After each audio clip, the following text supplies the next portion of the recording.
Welcome to the Geekbits podcast with your hosts, Mike, David, and Craig.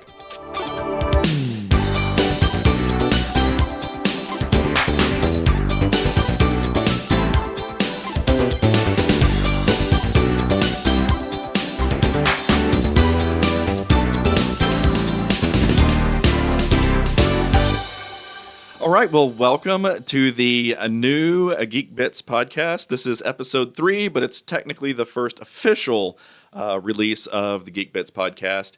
And we have the new studio room here at the Geek Pub set up, and this will be our new studio going forward. Craig, unfortunately, is not able to join us here physically because he may have been exposed to COVID. So Craig is virtually here on my laptop on a Zoom meeting. Sorry, guys. We'll edit him in into the video when we do it in post production, so you'll get to see him for those who are watching on YouTube. Today's episode is going to be called "How's Your Brain?" and so there's a funny story behind this, and we'll get to it in a second. But it's going to be all about thinking about what it means to be you, what is consciousness, and all of the things that go along with that. And we'll talk about some crazy things like making clones of each other, and are those really you, and all those types of things. And so that's today's topic. So we'll start with, I think maybe David, would you like to tell us how we came up with the title of this video? Well, Mike came up with the title, but "How's your brain?" is sort of a catchphrase that I've used for years when some people, they're like, "Hey, how's it going?" or whatever, or, like if you just saw somebody who was injured, like they injured their knee or something, they're like, "Hey man, how's your knee?" or something like that.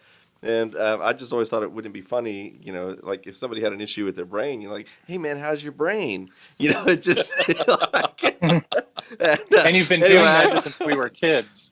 So I just say that to my friends and family, like when I meet up with them, "Hey man, how's your brain?" And so anyway, you're asking about the most important thing. Yeah, that's right. Absolutely, that is what makes you you. Or is it? So that's the topic of today's podcast. And so I think I want to start with the kind of a thought experiment here that I know a lot of people have heard and we've heard before, but I want to start it with that because I think it'll get us going with the topic. And so there is this concept of if you make a clone of yourself, is that clone really you, or is it a new human being, right? Is it a new consciousness, or is it you just in two places at the same time? And, a lot of people say, oh, well, no, that's a completely different person. It's the second that you split it, it's a completely different person. And so I want you to imagine for a moment that there's a Star Trek transporter, that we have that technology, but we don't have spaceships and all that. We can go from one city to another. And so like there's transporter pods in, like, let's say London, and there's one in Dallas, right? So let's say Craig, you go get on the transporter. And the way this transporter works, by the way, is it actually transmits the data about you to the other side, but it doesn't actually transmit your actual pattern, like your actual matter, right? Like your actual the molecules of your body, atoms, right? Like those are just going to get destroyed and thrown in the garbage dumpster. And actually, what we're going to do is we're going to recycle those, and the next person that comes through the transporter, we're going to use your matter to make them, right? So we do that, and we send you off to the other side. You wind up in London, and you go about your day, and you say, "Hey, that's great. I took the transporter and I'm there." Now, what would happen if you found out later on that day that actually you are still back in Dallas, that something went wrong with the machine and you didn't make it there? And you're like, "But I'm here in London, I made it," right? Now, the government wants to destroy the you that's in London because you weren't supposed to be there in the first place. Now think about that for a minute. The way I've heard it, try to destroy the one in Dallas because that was. There you go. Yeah. Either way, let's say that's what they want to do. They want to destroy the you in Dallas because the real you is now in London. I just care about which one I end up at. That's all I care about. Craig, you nailed it. So which one are you? So it goes back to, I've always heard this, this anecdote of where you're the one that's still in Dallas, like you never transported, and they're like, "Oh, please step back onto the platform. We have to destroy your molecules," and you're like, "But no, I'm." No. They're like, "No, we already teleported you. It's cool." But like from your perspective, you are the real you, and from the perspective of whoever the being is in Dallas, that's the real you. So it's kind of subjective to the point of Yeah. consciousness, for lack of a better word, of like, I care about me. I'm the first party person that's going to feel the disintegration ray, or just get Well, blacked no, it's gonna out be or whatever. it's painless. We'll make it painless. Right. So, I've spent a great deal thinking about this conundrum, and I'm of the belief that what makes me me is information, and just like if I wrote an AI routine and I could fit it on a floppy disk or USB stick or something like that, and I go insert David.bat. Right. and I put this AI routine on a computer, and it runs for a while, and it's conscious, and it has a self-awareness and all that and things. Now, if I copy that, if I stop the program and I move it to a different location on the network and then start it up there, I feel like that is a continuous existence for that consciousness. It never died. It was never destroyed. Whatever. It simply moved because it's just data. But then, of course, like you say, if you make 2 copies of it by accident and one of them gets started back up, now you have 2 of them. Now, I think, again, because I firmly believe that what makes me is information, I think that I would be okay with them telling me, hey, you know what, something went wrong, your body didn't get destroyed, you already made it to London. And as long as I knew that was true, I'm just like, okay, well, I'm just a mistake. Leftovers. I've only existed for 10 seconds. That's not going to affect my, overall. Right, But what if it was days or a week later that they Right, realized now this? that becomes a little bit different. Why because, does it matter? Why does well, the time frame the matter? level of divergence is, I think, what matters. Well, Because I will my have- big question about that is, what about cases of amnesia? Like if somebody has amnesia, and they've lost most of their memory or all of their memory, or conversely, if you have kind of a sci-fi universe where they could implant completely different memories, like the classic sci-fi movie Blade Runner. To me, like, because memories change over time, because you can lose your memories, like there's a lot of stuff from my childhood I don't remember anymore, but I know I used to remember some of it, to me, what makes me, my identity, is the point of consciousness here, my perspective, seeing and feeling and thinking and everything. And that's as close as I can get to something that is me. And the information just sort of a possession I carry around, just like my body and my clothing and stuff like that. So I here's totally get where David's coming from, but I entirely disagree. I do too, 100%. So here's the thing I can't get past, and maybe you guys can talk me through this. So if I am sitting right here, and let's say that whole Star Trek transporter thing exists, and we're just going to do a short distance transport. We're going to, instead of transporting me, we're just going to clone me, and I'm going to appear right here next to me. So when the transporters instantaneously snap, bam, right? There's a clone of me sitting right next to me that was created in a matter of a millisecond. And I'm still here. Like, my eyes still see out. My brain's still processing the input of these eyes, and it's not processing the input of those eyes. Right. That is a different person. That is not me. So that's the problem. That's the thing I can't get past, because if you shut this down, the input output to this world goes away. Well, Yeah, for and me, it's just a matter of, it's a gray area. I think for me, it's a matter of the amount of time of divergence. Like, you have the 2 different copies, and like how long they are separate and begin their own lives kind of solidifies. I mean, there's no one right answer. Like, whether is it 5 Right. seconds, 5 hours, Yeah, 5 sure, days, sure. I don't know. But I guess, so can we all agree that if consciousness stops in one place and restarts in another place, and the other one never starts back up again, then that is a continuation of the same person? No, I don't even. I don't even think that's I don't the know. case. Because we have dreamless sleep, right? People go into comas where they may sense what's going on around them, or have dreams or whatever, but sometimes we have dreamless sleep, or we, consciousness just cuts out. No, And so what we I already mean, kind of have those blips, what I mean is like Mike's original transporter analogy, like transporting from Dallas to London, and it happens in an instant. My body is immediately right? disintegrated while my clone arrives in London. In this case, there is no continuation of this body at all. Yeah, it's about 34 milliseconds between here and there. But Over the fiber.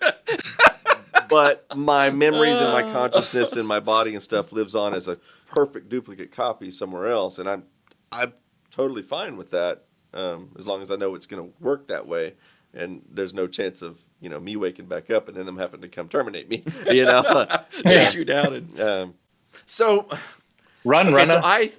I think that's kind of this is a great place to segue into the next piece of this, and that is this whole concept of okay, what you say sounds interesting. I don't agree with it, to be clear. I don't. That doesn't sound like Craig does either. But let's think about this perspective. So let's say that we come up with a new technology and we have a way to replace your brain atom by atom. Let's say it's neuron by neuron or something like that, right? And we can replace your brain neuron by neuron with some, like robotic, what's the word? Non-biological, I guess is what I'm looking for, component, right? Right. And so you get some brain damage. Nanites. There you go. For Star Trek. Yes. So Everything will be solved with nanites. Yeah. And I think they had those in Doctor Who. They called them, I can't remember what they called them, but it was the kid with the mask and all that. Yeah. So, are you my mommy? Yeah. Are you my mommy? Oh, that scares my oldest son so bad. It scared me. Okay, so let's say that David's in a car accident and a piece of his brain, like, the size of like the top of a cap for a water bottle is damaged. And so we have to replace that with nanites. And so is David still David when he wakes up from that surgery and he's all back with his family and everything? Is he still my brother, or is he some new creature? Assuming it works correctly. Yeah. It's 100% perfect copy. Then I'm still the same person. And all of your memories and everything are still intact and all that, right? Yep. So I'm not so sure. You're not so sure. Interesting. Yeah. So, this is where things get really hairy, because our bodies are always doing this. We mentioned this earlier, like supposedly every 7 years, all your, the molecules in your body are cycled out, because you're eating and excreting and all that, fun biological stuff. And we're already kind of doing this all the time. Right. Yep. Yeah, I think there's I some think argument for a lot on, of people. No, sorry, there's a little bit of lag in the Zoom, but I think there's a little bit of argument over like not all your cells regenerate at the same speed and all that. But I think we can all agree that it does, because I know there's people on the podcast going 7 years is probably not the right number. Well, whatever. Right. But it does happen over some period of time, right? Like every cell in your body, if you live long enough, is most likely going to get replaced by a new one. Right. I mean, a lot of people would have a real problem with like, well, if my whole brain is replaced by some kind of technological monstrosity or nanites or whatever, or I'm just completely disintegrated and recreated somewhere else through a transporter, like they would say that's not me. But the reality is your body's kind of doing this. We're just a stream of matter and energy and information, all kind of going back and forth. So I know we talked about this earlier, but there's a philosophical thought experiment or whatever. I'm sure a lot of people will have heard of it. It's called the Ship of Theseus. Mm-hmm. And for those who are not familiar with it, the idea is the ship. We're talking about a ship from thousands of years ago. Yeah, like an old Viking ship or something. Yeah, so as it goes out to sea and it gets damaged here and there, and they replace a plank of wood here and there, and over time, perhaps after several years, they've replaced every piece of wood on the ship. Ship still looks exactly the same. Still has the same name painted on it. Same name. It still has this continuity, like you can track where the ship has been through all this time. But at the end of the day, is it the same ship or not? And it's kind of the same concept. So, my opinion for people that live in the South, the anecdote goes, I've had this same broom for 10 years. I've changed the handle and the head 50 times in those 10 years, but I've had the same broom for 10 years. Right. Same concept, a little simplified. Yeah. Swapping those two pieces.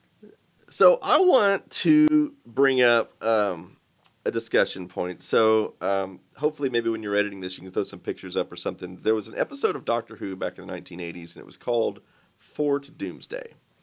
Now, for those who haven't seen it, there's basically a big ship coming with these people from a planet called Arbanca, and they have this technology that can take a humanoid, organic being, clone them into an android, and to copies all the brain patterns and everything. And then, of course, they dispose of the your body when you're done. Right, and of course, their goal when they get to Earth, it's supposedly in 4 days, is they're going to do this to all the humans on Earth because they think they're doing humanity us a favor by doing this. So do the Borg, by the way. And so in the show, the Doctor and his companions are mortified by this when they discover that that's what their actual goal is. In fact, they had already kidnapped Nyssa and started the process on her, and they go, rescue her from being, converted. What's interesting, of course, there's already several of these androids walking around that they've made friends with throughout the entire series or the entire episode, and they don't seem to think of them as any less human, even though they're now androids, because they didn't reveal they were androids at the very beginning of the show. Anyway, my thinking is, I would love that. Our Bankins come to Earth. Yes, please convert Sign my me up. body. Because those androids had been alive for thousands of years on the ship. They never aged. They never got sick. They still had their perfect consciousness and memories were all preserved.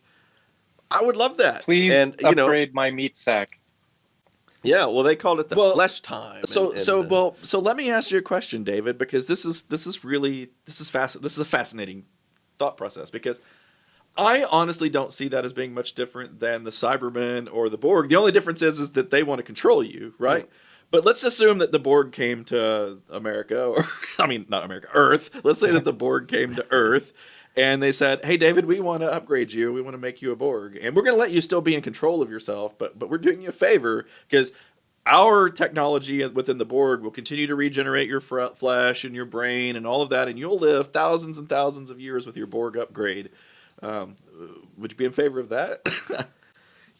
That's a really tough one to answer because there's a lot of ambiguity in what you just asked. Because first of all, I'm trying to imagine myself as a Borg. Like huge. I can totally see it.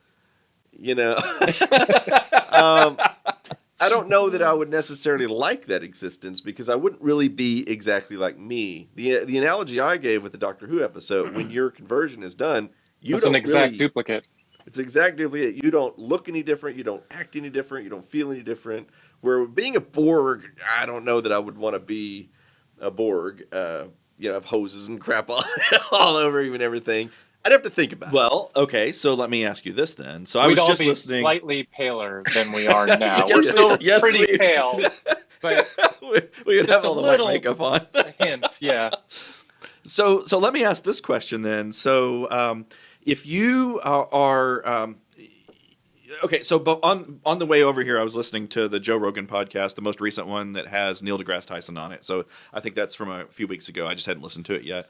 And one of the things that Neil deGrasse Tyson was talking about, or maybe it was Joe was talking about, is that they are working on this thing at Elon Musk's company called Neuralink, where they can plug the internet directly into your brain. And so you would just think about anything, and you'll know the answer to it, right? Yeah, what could go wrong with this? And so David, if we were to offer you that upgrade, where you could just plug the internet into your brain, and again, it's not like you have to look it up like you're looking it up on a screen in your head. You just know the answers to everything. Would you take that upgrade? Yeah. And then are you still you? Is that still David Murray after the upgrade? I think that a closer analogy to that might be like on Star Trek, like the Trill when they get their worm implanted in there. Symbiont implanted, yeah. Because they kind of become a different person because now they have all this extra knowledge, but they didn't lose anything. They had that trial episode. Do you remember that episode where Dax is put on trial? Yeah. And that it's for a crime that she didn't commit. Right, that Curzon committed. Yeah. And so they play with this concept of identity. It's like, well, the memories of Curzon and really this other biological part of Curzon Dax is still hanging around in the Dax symbiote.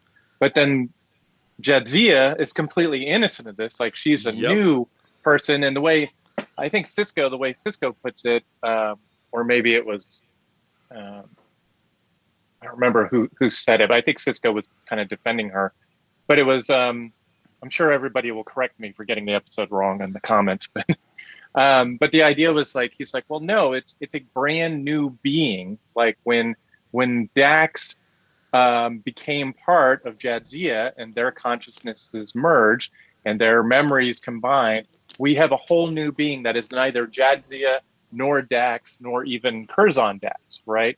There is some continuity between all three of them, but this is a separate being entirely.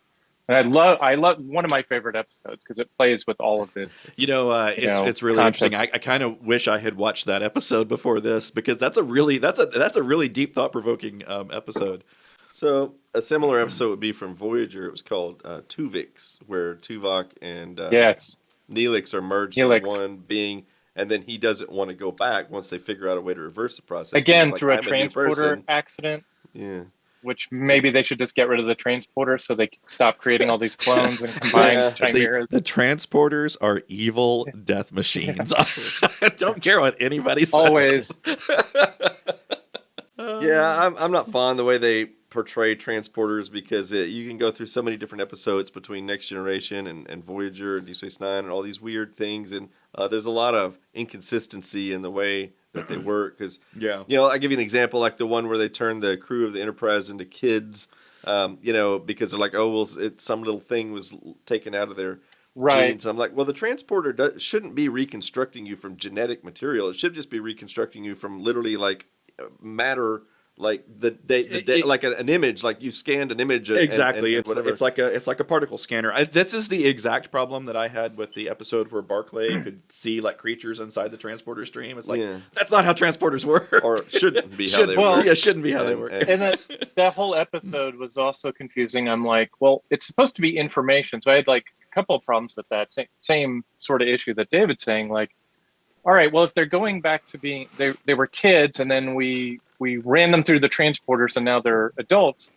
The reverse should be able to be true, right? They should be able to take a snapshot of your body when you're 20, and they'd be like, "Hey, you're 25 now. Do you want to go back to your 20-year-old body?" And be like, "Sure."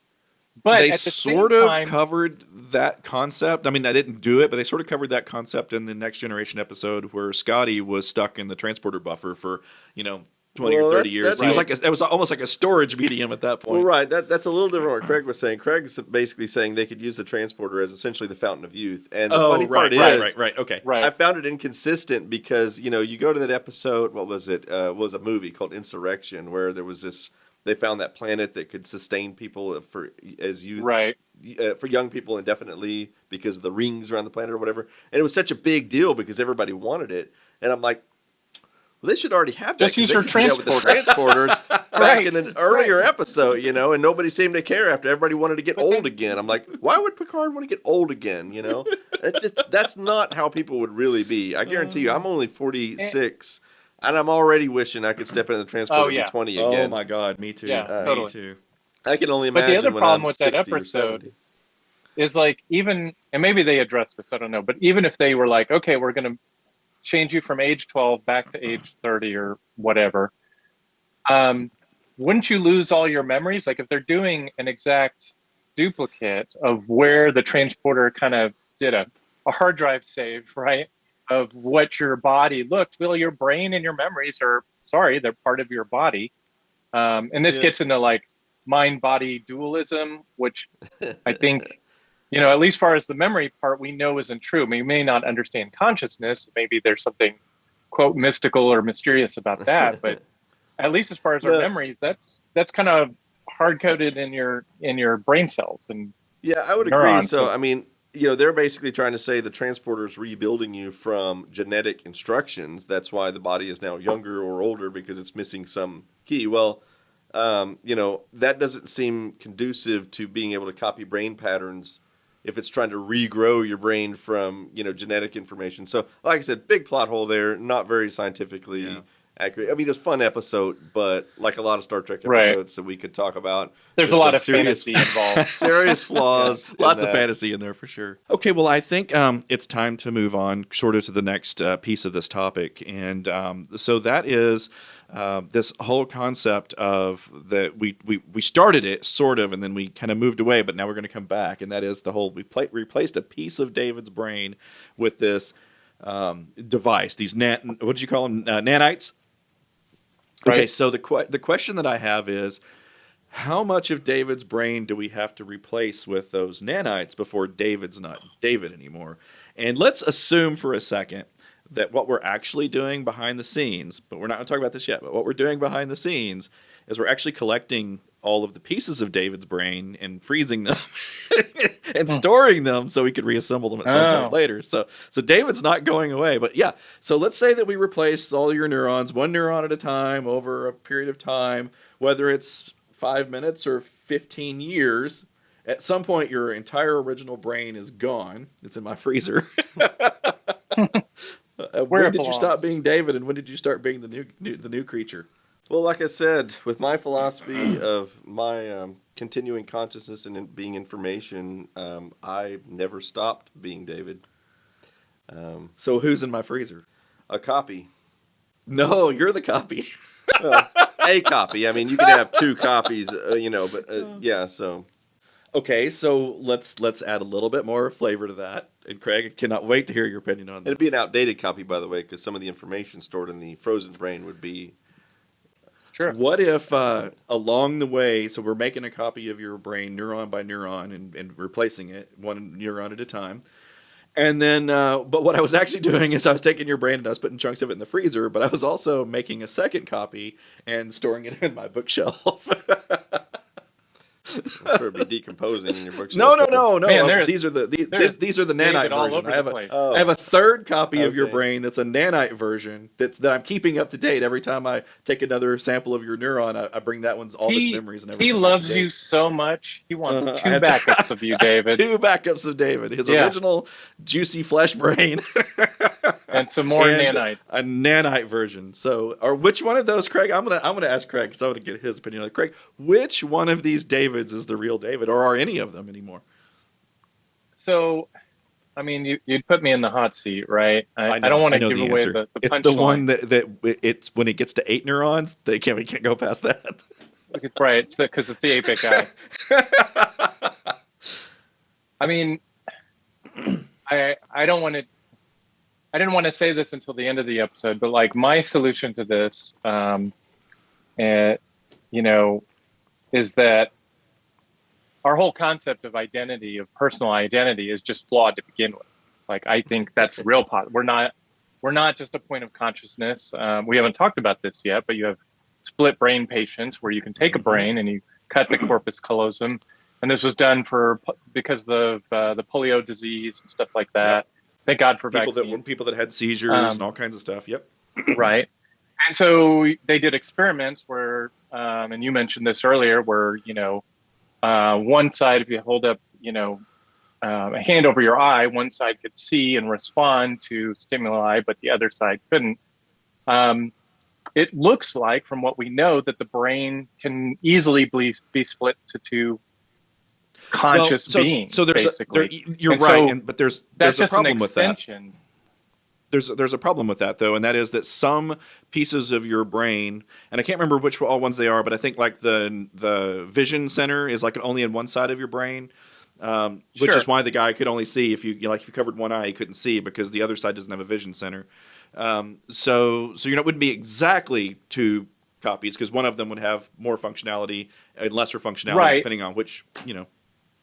Yeah, that part is different. But my point is, it looks like consciousness itself is just based on, do you have a group of neurons or something that simulates neurons, like, nanites or robotics or something like that, and they're processing things in a certain way, and you can break that up into independent chunks that don't communicate with each other, in which case maybe you have a bunch of separate little consciousnesses, or you can stick them back together. So in David's case, it's like, well, none of them and all of them were were David, not to sound overly Buddhist, but um, the copy in your drawer and the copy in your freezer, they're all David-like. They all have properties of David and his personal history and his memories. But now they've been copied and split apart. And we know also we do actually grow new neurons. The idea that I think the idea that your brain New cells pathways, never regenerated, that was, completely, that's been completely disproven. Like you do actually create new brain cells. So that's already happening and just at a biological level. So it's Well, my way of viewing it is like identity is it's kind of a nice abstract concept for what makes Mike and David, but it's not an absolute. I think, Craig, that is absolutely incredibly fascinating, and I'll tell you why. Because if you think about like us as individuals, like we all have this individual consciousness. I also feel like that, like the world or society has a collective consciousness too, right? Because like we make decisions as like all of our individual cells come together and make this Mike Murray, and I make decisions. All of these individual people come together and make decisions too, and not all of them necessarily agree. Like I think if I had to chop my hand off, because it had cancer on it or something, like all the little cells in there wouldn't be very happy that they were getting cut off and tossed away, right? But so is society as a whole? Is that just another consciousness? Is it just another layer of abstraction higher? Yeah, I've wondered about that too. Yeah. But I'm going to throw a little wrench in your thing, and this kind of agrees with what Craig was saying about all three versions are David, because I can give you a similar example. What if I had a time machine here and I could go back in time and grab David from 10 years ago and David from 20 years ago and bring them all in the same room? There's three Davids. Which one is the real David? They're all David, but they're not the same. That's fascinating. I kind of feel like that about my childhood self or my teenage self or my, my 26 and, year old self, or the early part of my marriage and having kids. I'm a very different person now. There is certain personality traits that I've kept since childhood and stuff like that. But and I see this with my own kids. Like it's a very, Joshua, who's 21 now, is very different from Joshua at 14 or Joshua at 4. And of course, we all see this, but we take that label Joshua and we just stick it on this continuing process that is our friend or our kid or our sibling or whatever. Yeah, and like our belief system changes over time too, whether it's politics or religion or just we learn some new piece of information. I'm glad we've never changed our beliefs in this room. So. And so like if you brought the David from 20 years ago, you probably wouldn't have the same religious or political beliefs, right? So you're right. He is a completely different person from that perspective because you've changed so differently. Like the pathways in your brain have completely been reorganized, and so that's sort of fascinating. I have a lot more life experience. I have wisdom, hopefully. Different. My body's obviously different. Things like that. And yet there's still like something just recognizable as David from all those years since we were kids. I think my personality has remained more or less the same over my lifetime. What I feel like is right and wrong, and what I have compassion for and don't have compassion for, and things like that. So certain aspects of my personality have been the same, but yes, like vast amounts of my personality are different, especially things that are learned behaviors. Yeah. Yeah. Like David today eats broccoli. 10-year-old David would rather die than eat broccoli, So things like that, I would rather die. The important stuff. So that's interesting. So I, for those who don't know, I feel fairly comfortable sharing this. this. The Geekbits podcast is in no way denouncing broccoli. We all support broccoli. Yeah, and no way denouncing broccoli or any kind of religion. But I personally not. I don't really have any religious beliefs. Let's just leave it at that. And but I know, Craig, you've done a lot of like really soul searching and thoughts on kind of like ancient philosophy and religion and things like that. And I know you've done a lot of research and I don't know. I want to use the word messing around, but that's not the right word or set of words. Exploration. That's philosophically. Tinkering. Yeah, with like Buddhism and things like that. And I know you feel like there's probably a more spiritual side of things where I probably don't. I just wonder what you think about that as far as this topic goes. Yeah, Did I open up a giant can of worms? No, I don't think so. And I have to I have to just kind of give myself a little bit of out that I consider myself a Buddhist, but I'm a very secular Buddhist. So for example, I don't believe in reincarnation. Totally fine if you believe in reincarnation. Oh, well, you're going to love my next topic then. Buddhist, old ancient versions of Buddhism or Tibetan Buddhism still believe in like various heavens and hells and angels and stuff like that. But the Buddhism that I've, worked with, it kind of gets to the core of a lot of these concepts of identity.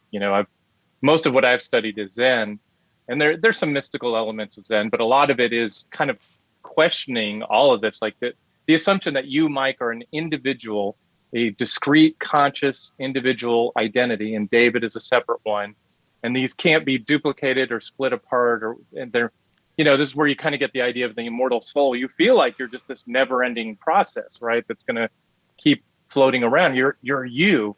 Buddhism, and especially Zen, throws all that into question. It questions those assumptions that there's a specific identity of Mike Murray or Craig Bowes. I don't know if you want me to dig any deeper into that, but it tears that whole thing a new one. It does. And so there's another concept this is another thing from Neil deGrasse Tyson I was listening to, and I think a lot of people are exploring this right now in science. Nobody really knows, so it's all theoretical, right? But this whole concept of a multiverse, right? And so right. It could be that there are an infinite number of universes. This is just one of them, and then in those different universes, we're all tiny bit different, or you might be the same. You might be exactly the same, but something else about the universe is different, right? And then, if that's the case, that means there's an infinite number of copies of Craig. There's an infinite number of copies of Craig that think that, Jesus is the way to go. And there's an infinite number of copies of Craig that thinks that Buddhism is the way to go. And there's an infinite number of copies of Craig that don't believe in anything. And so if that's true, how does the conscious self of what we think about of us, how do we fit into that? Because it's just going to be our own perception from our. Well, I wanted to hear it from Craig's like philosophical point of view with his Buddhism. I'm afraid I'm gonna have to quote the greatest book of Buddhism. It's this little thing called Rick and Morty. Oh my gosh. So not Buddhism, but Rick and Morty plays with this a lot, where early on they screw up a whole universe. Rick and Morty are portaling from one universe to the other, and there's all these copies of themselves. But Rick is the Rickest Rick there is, and everything.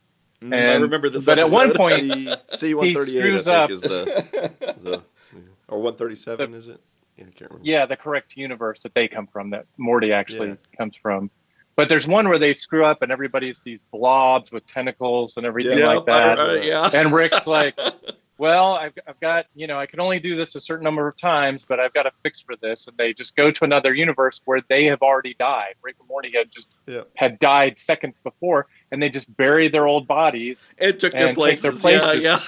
And then in a later episode, Morty actually tells his sister, he's like, you're off to save Rick, but the Rick that's really your grandfather's dead in the backyard. And she's like, he tells her what happened. She's like, you're not my brother. And he's like, I'm better than your brother. I'm the brother that chose you. Don't worry about anything. Let's watch TV. I forgot all about that. I mean, I remember the episode, but I forgot about them burying their souls. That was but again, certainly, they've had some very interesting philosophical episodes, and that was certainly one of them. And it started off as a funny comedic thing with the whole like love potion and all that kind of stuff. But at the end, they presented a very valid philosophical, thinking point or thought experiment or whatever. So yeah.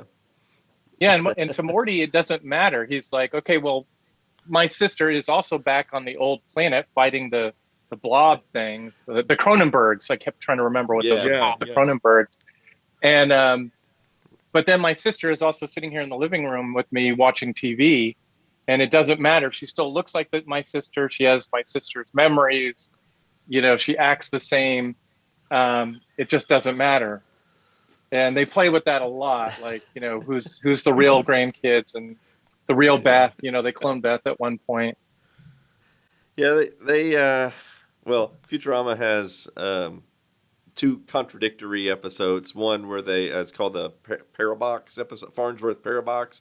They go to all the different boxes that go into the different universes. But in an earlier episode where Fry wants to do all these fun things, and they take him to do all, he gets his hands bit off by a T-Rex or whatever, and he blows up a planet and all this stuff. And then they're like, yeah, let's take you to the edge of the universe to see the alternate universe, and they see the cowboy hat versions of themselves at the other end of the universe waving back at them. And Fry asks the professor, I said, are there an infinite number of universes? He says, nope, just the two. And Fry's like, well, I guess that's enough, but yeah, and apparently everybody in the alternate universe wears cowboy hats, and that's the only difference. But like I said, that's contradictory to the other episode. Anyway, I don't even know how we got off on talking about this, but Futurama was the original Rick and Morty. Futurama did it first. I do think Rick and Morty is way better, though. That's just my opinion. I'm sure I'll get lots of hate mail over that. Although this latest season's not been the greatest. I had one more talking point on my list, and it's not exactly the same thing, but it is an interesting talking point. So there was an episode of Star Trek The Next Generation. It was called Up the Long Ladder. And a lot of things happened in this episode. But one of the things is they ended up on this planet that was colonized entirely by clones. And they had been, because they had a shipwreck there hundreds of years ago, and they'd only had like 5 or 6, I can't remember how many, a handful of survivors. They didn't have enough genetic variety to reproduce as a society, so they just keep cloning themselves. And of course, the problem they ran into, as the generations have gone by, is they've got degradation in the genetic material because each copy is not perfect, right.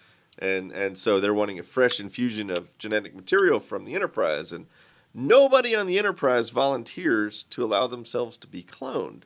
And Riker is particularly upset about this, and he says, one William T. Riker is unique and special, but if there's 100 or 1,000, then that, he considers that to basically make him worthless for some reason, which I totally vehemently disagree with. And as we mentioned earlier, the irony there is later on in a later episode, we find out he actually is already cloned from a transporter malfunction. But anyway, I just wanted to say that, that episode has always bothered me because I felt like if they had approached me and said, hey, David, can we clone you? Like, why should I care? Sure, take my genes. I don't mind. It's not much different than having a biological twin or even having children that share at least some of your I don't genetic know. code. I have to tell you, I see the Riker side of it, though, because it's the same thing that I was kind of hinting at with this thought of the multiverse earlier, and the fact that there's many, many, many copies of you, or possibly many, many copies of you. And what makes me, Mike Murray, unique is really that I'm the only one, right? And that, like I said, all of my data inputs and outputs are right here in front of me. And if all of a sudden there's millions of them, are all those other ones going to go start their own podcast and Geekbits number 2 and 3 and 4 or 5? I mean, I don't know. That's kind of the point of Rick and Morty. Again, going back to them, is like Rick's answer to this is like it's all meaningless. There is no special thing. I mean, it may very well be Rick, but he's like, at one point, one of the other Ricks is like holding his daughter, his second granddaughter, Beth, his second Beth from the universe that he popped into because the old one got Cronenberg. He's like, I'm going to kill your granddaughter Beth, and he's like, that's not even my original Beth. You're using Monopoly money, and that's kind of the point. Like it's a very nihilistic series. Like it's basically that nothing matters. There's no meaning to anything. There is no value to Mike's or David's or Craig's because there's so many of them. And if there is a multiverse, that seems true. Well, especially if you have the ability to travel between them. Yeah.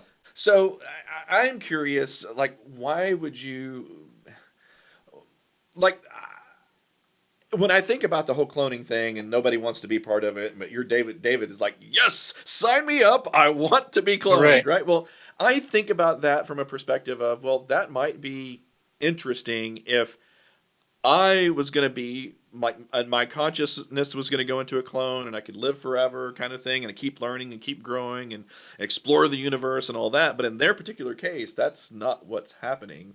It's basically just, hey, take some of my genetic material and make some more people to populate your planet. And then that person's, Well, first, it's like, okay. it's like, why did we have to quit swinging from vines and trees as monkeys and become humans so that I have to freaking get up and go to work every day, right? Now I got to have 500 copies of me that I have to get up and go to work every day. Okay, so, my view on that is, if I were Riker, well, I guess I wouldn't exactly be Riker because I'd have a different opinion. But if I were first officer of the Enterprise, You'd so be Geordi. Come on now. Oh, for sure. Yeah, probably. Or Data. or Wesley, maybe. I don't know as much as I hate to say it. But anyway, so they're going to take my genetic material, make a bunch of clones of me, but I'm still staying on the Enterprise. We're leaving. I'm probably never coming back to this planet again. I'm never even going to see these clones. They're not going to interfere with my life. Nobody I know is likely ever going to encounter one. So from my perspective, it literally has almost zero effect on my life. However, it is propagating my genetic material, much like we are driven to have offspring. That's how nature works. You have a legacy. Yeah. And so I would feel like, okay, and especially if something happened to me, like if I died or whatever, I would feel like it wouldn't exactly be me still living on that planet, but it would almost be like I have a bunch of twin brothers or whatever that are pretty darn close to me. Backup bros. He's got some backup bros. That it's like Craig says, my legacy. I feel like I'd be leaving something of myself behind, and they're going to continue to get cloned for generation after generation after generation. So long after I'm dead, there's still going to be Davids on this planet, and they're going to be pretty similar to me. Not exactly; they won't have the same life experiences, but they're going to be pretty similar. I would receive some sort of comfort from that. So again, I have very different opinions. Since not a single person on the Enterprise, which is like thousands of people on there, volunteered their genetic material. So I guess I'm just the weird one. Right, and I liked how Picard just assumed, or Picard or Riker, you're going to get the same answer from everybody. Did you go out and have Counselor Troy take a poll to see if they'd help these poor clones out? I don't think so. She's not doing anything else. We can. And then there's the morally ambiguous scene where Riker goes and phasers his clone and kills it. Oh, I don't find that ambiguous at all. Yeah, that was kind of dark, man. He's like, I'm just going to kill these clones, I'm going to have to go back and watch this episode. I know I've seen it, but it's been a long, long time. So I might tonight when I go to bed watch this episode. Right. Interesting. Okay. Yeah, so Craig, I want to know: David, would you be cloned? In that scenario, scenario, probably I would be fine with it. They're in a very what's the word? Advanced society, right? They're a technologically, morally advanced society. They're a little dry, but my clones are not going to be, living in some hellscape or something like that. I would feel, some kind of, and I do think that's familial important. Obligation. I definitely think that's important. Like if someone were to say, "Hey, David, we're going to clone you, and then we're going to take your clone and put it in some awful place it's going to have to endure to live, some miserable existence," I'd be like, "No." Of course, I don't wish that on anybody. Much less clones of myself. Yeah. But yeah, I agree. Like that society, I mean, it seemed like it was, as you say, it was advanced and civilized, and I wouldn't have a problem with it. Well, guys, me we've kind of reached the end of our time for today's podcast. Is there any other major things that we need to touch on before we go? No, I don't think so. I think we hit most of the big topics that I wanted to hit. It's a fascinating conversation, and I have a feeling that we'll get a ton of comments on it, which I'm looking forward to. And maybe we'll revisit the topic someday and explore some of we could do things 5 shows on it.